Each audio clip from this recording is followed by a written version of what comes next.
नमस्कार दोस्तों, कैसे हैं आप लोग। दोस्तों, जैसा कि आप लोग जानते होंगे कि मैं यूपीएसआई की तैयारी करा रहा हूं और उसी के क्रम में आज हमारा ये तीसरा वीडियो है। दोस्तों, मैंने अलग अलग टॉपिक पर इससे पहले 2 वीडियो बना दिए हैं। दोस्तों, अगर आप लोगों ने ना देखा हो तो उसे देख लीजिएगा जाके। और दोस्तों, मैं रोज़ व्हाट्सएप ग्रुप पे अपना एक टॉपिक देता हूँ, उसी टॉपिक पर वीडियो बनाता हूँ अगले दिन। तो दोस्तों, अगर आप लोग उससे ना जुड़े हों तो वीडियो के डिस्क्रिप्शन में लिंक है, आप लोग उससे जुड़ जाइएगा जाके। चलिए दोस्तों, अब शुरू करते हैं। पहला प्रश्न है, दिल्ली सल्तनत पर 1206 से 1290 तक किस वंश ने शासन किया। तो दोस्तों, दिल्ली सल्तनत पर 1206 से 1290 तक का गुलाम वंश ने शासन किया। दोस्तों, अगला प्रश्न है, निम्न में से किसे लाल बख्श कहा गया है। तो दोस्तों, कुतुबुद्दीन ऐबक को लाल बख्श कहा जाता है। दोस्तों, अगले प्रश्न में चलते हैं, अढ़ाई दिन के झोपड़े का निर्माण किसने कराया। तो दोस्तों, अढ़ाई दिन के झोपड़े का निर्माण कुतुबुद्दीन ऐबक ने कराया दोस्तों। और दोस्तों, कुव्वत उल इस्लाम मस्जिद का निर्माण भी कुतुबुद्दीन ऐबक ने ही कराया था। दोस्तों, अगले प्रश्न में चलते हैं, मोहम्मद गौरी ने किसे अमीर उल उमरा की उपाधि दी थी। तो दोस्तों, इल्तुतमिश को मोहम्मद गौरी ने अमीर उल उमरा की उपाधि दी थी। दोस्तों, अगले प्रश्न में चलते हैं, इल्तुतमिश ने 40 गुलाम सरदारों का एक गुट बनाया और उसे क्या कहा। तो दोस्तों, इल्तुतमिश ने 40 गुलाम सरदारों का एक गुट बनाया और उसे तुर्कान ए चहलगानी कहा। चलिए दोस्तों, अगले प्रश्न में चलते हैं, किसने तुर्कान ए चहलगानी का विनाश किया। तो दोस्तों, यह क्वेश्चन बहुत इंपॉर्टेंट है और इसका ऑप्शन ए सही है, बलबन ने तुर्कान ए चहलगानी का विनाश किया। दोस्तों, अगले प्रश्न में चलते हैं, किसने नवरोज उत्सव को प्रारंभ कराया। दोस्तों, यह भी बड़ा महत्वपूर्ण प्रश्न है। तो दोस्तों, इसका डी ऑप्शन सही है, बलबनी मतलब बलबन को ही बलबनी कहा जाता है। बलबन ने नवरोज उत्सव को प्रारंभ कराया। यह एक फारसी लोगों का त्यौहार है।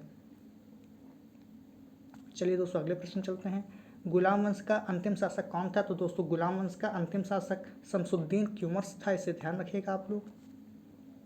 चलिए दोस्तों, अगले प्रश्न चलते हैं, राज दरबार में सजदा और पैबोस प्रथा की शुरुआत किसने करी। तो दोस्तों, राज दरबार में सजदा और पैबोस प्रथा की शुरुआत बलबन ने की। चलिए दोस्तों, अगले प्रश्न चलते हैं, किसकी मृत्यु चौगान खेलते समय घोड़े से गिरकर हो गई थी। तो दोस्तों, यही बड़ा महत्वपूर्ण क्वेश्चन है और कई बार प्रश्न पूछा भी जा चुका है। दोस्तों, कुतुबुद्दीन ऐबक की मृत्यु चौगान खेलते समय हो गई थी। दोस्तों, ये दोनों ऑप्शन एक ही लिख गए, तो दोस्तों ये सही नहीं है बिल्कुल। इसका सही ऑप्शन है ऐबक, कुतुबुद्दीन ऐबक की मृत्यु चौगान खेलते समय घोड़े से गिरकर हो गई थी। चलिए दोस्तों, अगले प्रश्न में चलते हैं। दोस्तों, अगला प्रश्न है, खिलजी वंश का शासनकाल क्या था। तो दोस्तों, खिलजी वंश का शासनकाल 1290 से 1320 तक था। दोस्तों, अगला प्रश्न है, खिलजी वंश की स्थापना किसने करी। तो दोस्तों, जलालुद्दीन फिरोज खिलजी ने खिलजी वंश की स्थापना की। दोस्तों, अगले प्रश्न में चलते हैं, किस शासक ने द्वितीय सिकंदर की उपाधि धारण की। दोस्तों, तो अलाउद्दीन खिलजी ने द्वितीय सिकंदर, या इसे सिकंदर सानी भी कहते हैं। तो दोस्तों, अलाउद्दीन खिलजी ने सिकंदर सानी की उपाधि ग्रहण की थी। दोस्तों, अगले प्रश्न में चलते हैं, दक्षिण भारत की विजय का श्रेय किसे दिया जाता है। तो दोस्तों, दक्षिण भारत की विजय का श्रेय मलिक काफूर को दिया जाता है।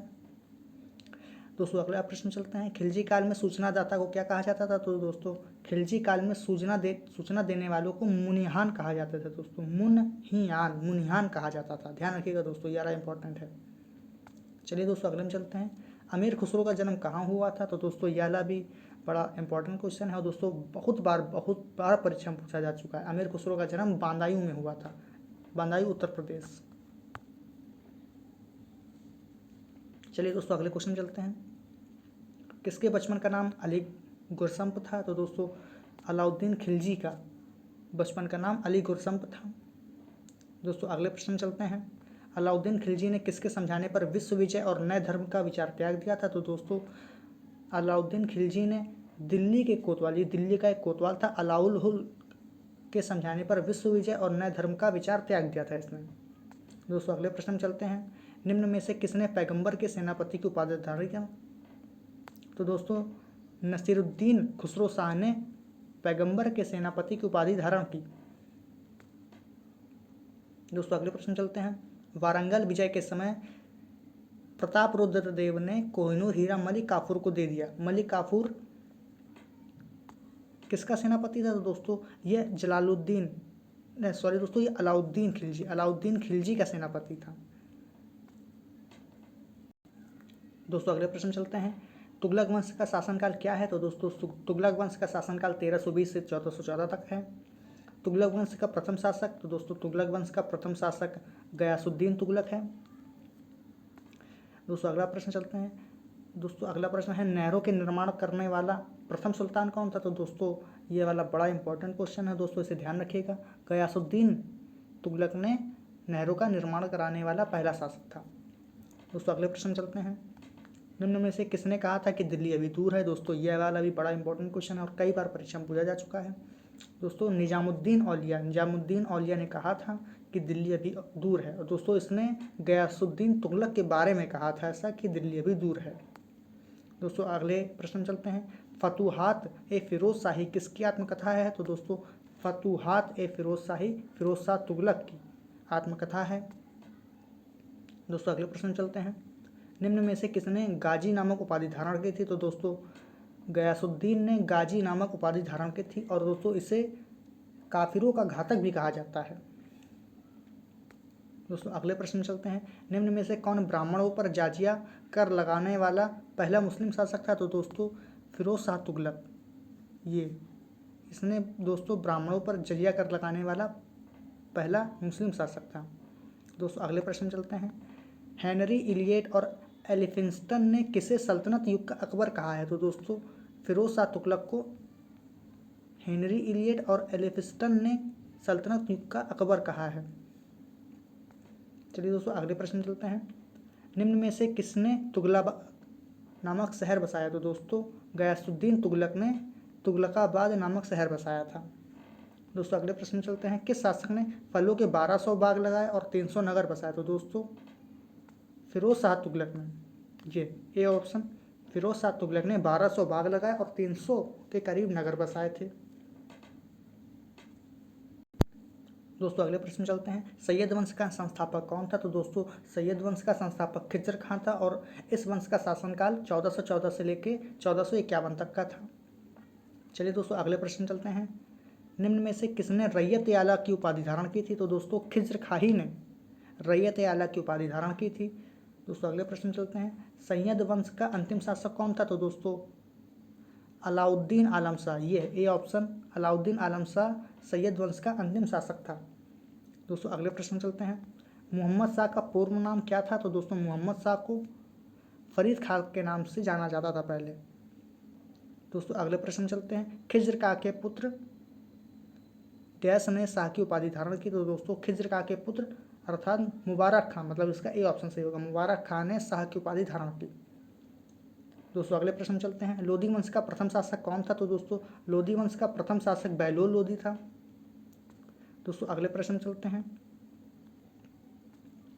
निम्न में से किसने आगरा नामक शहर की स्थापना की? तो दोस्तों सिकंदर लोधी ने आगरा नामक शहर की स्थापना की और दोस्तों ये 1504 में इसने स्थापना की थी। दोस्तों अगले प्रश्न चलते हैं। भूमि मापन के लिए प्रमाणिक पैमाना दोस्तों प्रमाणिक पैमाना गजे सिकंदरी का प्रचलन किसने किया? दोस्तों सिकंदर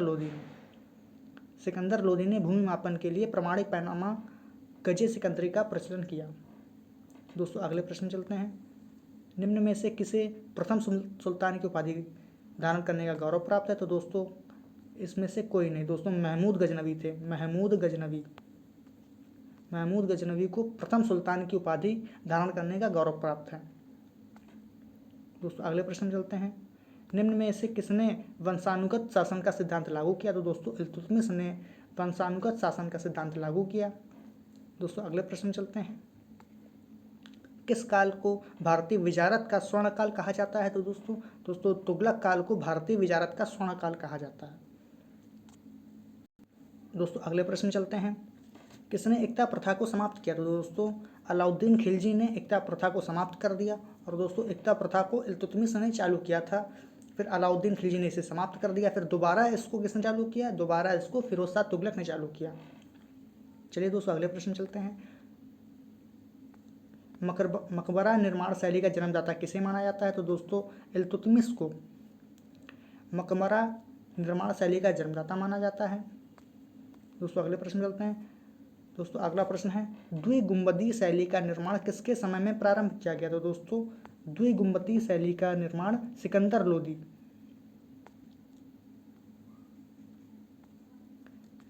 लोधी के समय में प्रारंभ किया गया। चलिए दोस्तों अगले प्रश्न चलते हैं। सल्तनत काल में स्थायी सेना के गठन का श्रेय किसे जाता है? तो दोस्तों सल्तनत काल में स्थायी सेना के गठन का श्रेय अलाउद्दीन खिलजी को जाता है। दोस्तों अगले प्रश्न चलते हैं। अपने विरोधियों के प्रति बलबन ने किस नीति का उपयोग किया? तो दोस्तों अपने विरोधियों के प्रति बलबन ने लौह एवं रक्त की नीति का प्रयोग किया था। दोस्तों अगले प्रश्न चलते हैं।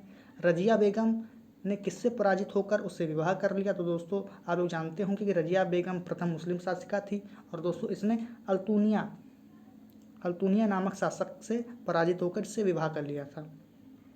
दोस्तों अब अगले प्रश्न चलते हैं। नालंदा विश्वविद्यालय को ध्वस्त करने वाला शासक कौन था? तो दोस्तों नालंदा विश्वविद्यालय को ध्वस्त करने वाला बख्तियार काकी था, जो कि इल्तुतमिश का सेनापति था। दोस्तों अगले प्रश्न चलते हैं। बलबन का वास्तविक नाम क्या था? तो दोस्तों बलबन का वास्तविक नाम बहाउद्दीन था। दोस्तों अगले प्रश्न चलते हैं।